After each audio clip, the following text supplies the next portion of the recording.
সুপ্রিয় দর্শক, আসসালামু আলাইকুম। দেশ ও প্রবাসে যে যেখানেই আছেন আপনাদের প্রত্যেককে শুভেচ্ছা জানাচ্ছি। আজকে নতুন একটি প্রতিবেদন দেখতেই পাচ্ছেন আমার সামনে একটি আপু আসছে পর্দা অবস্থায়। আসলে আপুর জীবনে কি হয়েছে বা কেন আসছে এই অবস্থায়, চলুন কথা বলে জানার চেষ্টা করি। আপু আসসালামু আলাইকুম। ওয়ালাইকুম আসসালাম ভাইয়া। আপু আপনার নাম কি? আমার নাম শিমলা। কি নাম? শিমলা। শিমলা। আপু কেমন আছেন আপনি? আলহামদুলিল্লাহ ভাইয়া, ভালো নাই। ভালো নাই? ভালো থাকলে কি প্রতিবেদনের সামনে আসে? পরিবারে কে কে আছে? মা বাবা, দুইটা ভাই বোন। আপনি কি বাড়ি করেন? ঘর নাই, ঘর ভাড়া থাকি, রুমে আছি। আপনার পাশে বাড়ি কাম করবো। বাচ্চা টেনশনের কাম করতাম, তার আগে পড়ালেখা করতাম, মাদ্রাসা পড়ছি আমি। একটু লেখাপড়া করেন নাই? হ্যাঁ, লেখাপড়া করছি, মাদ্রাসায় করছি। বয়স কত এখন? বয়স হচ্ছে 19। তো এখন কি চিন্তা বা কি আশা করে আছেন? এখন আজকে আমার বান্ধবী প্রতিবেদন যাওয়ার পর ভালো একটা জীবন সঙ্গী পাইছে, যে বিপদ আপদে পাশে থাকবে। বান্ধবী বান্ধবী আমার সমস্যা হয়েছিল, তার স্বামী তার এখন ভালোই আছে, তার জন্য আমার প্রতিবেদনে আসছি। যদি আমি এরকম একটা জীবন সঙ্গী পাই যে আমার খারাপ অবস্থা দেখে আমার পাশে থাকবে, দুটো ড্রাইভার থেকে আমার পর্দা রাখবে, মানুষের বাসা কাম করে দেবে না।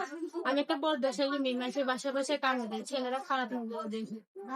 তাই চাই আমরা যদি ড্রাইভার থেকে পর্দা রাখবে, এরকম একটা মানুষ চাই। বিয়ে শাদী করলে তো মানুষ চেহারাটাও দেখতে চায়, চেহারা না দেখলে পছন্দ করে? করার উদ্দেশ্যে নিয়ে ফোন দিবে, যে সত্যি ভালো মন নিয়ে ফোন দিবে, যে সত্যি আমি তোমার বিয়ে করার ইচ্ছে ফোন দিচ্ছি।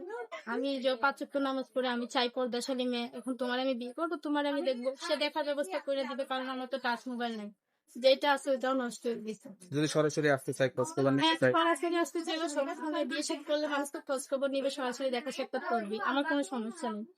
আমার সমস্যা একটাই, কেউ শুধু শুধু টাইম পাস করার জন্য ফোন দিবেন না। আমি গরিব মানুষ, বাসা বাড়ি কাম করে খাই, আমার সময় নষ্ট করে কোনো লাভ নেই। যদি পারেন বোন হিসাবে যদি কিছু সাহায্য করেন তাহলে ফোন দিন, আর যদি না পারেন তাহলে একবারে যদি না সাহায্য করার ইচ্ছা থাকে ফোন দিয়ে আপনার সময় নষ্ট করেন না, আমার নষ্ট করেন না।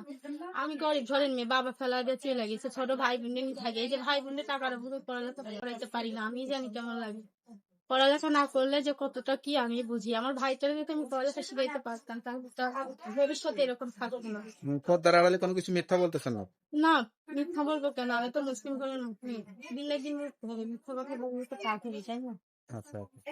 তা যা বলতেছেন সবকিছু জানার জন্য, সঠিক তথ্য নেওয়ার জন্য যদি কেউ খোঁজ খবর নিয়ে আপনার সঙ্গে দেখা করতে চায় তাহলে তো দেখা করতে করতে পারবেন। পারবে, কোনো সমস্যা নেই। আর যদি কেউ প্রবাসী থেকে ফোন দিয়ে যে আমি তো প্রবাসে আছি, দূরে আছি, তো তুমি যদি বলো যে সত্যি বিয়ে শাদী বলবো, আমি তোমাকে ফোনের মাধ্যমে বিয়ে করে পরে দায়িত্ব নেবো। সে আগে বিয়ে করে পরে দায়িত্ব নেব, আগে আমার পাশে দাঁড়াইতে হবে না, সমস্যা নেই।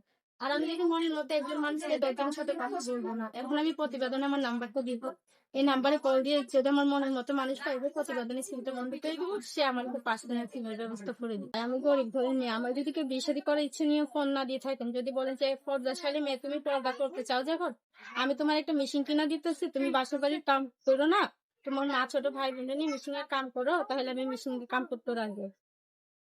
তোকে আপু, আমরাও দোয়া করি আপনার জীবনে একটা ভালো জীবন সঙ্গী আসুক। আর অবশ্যই আপনি সত্য কথা যদি বলেন সত্য হবে, আর নামাজ কালাম পড়ে আল্লাহর কাছে চাইবেন, আল্লাহ আপনার মনে আশা পূরণ করবো। তা ভালো থাকেন, দোয়া করি। আসসালামু আলাইকুম।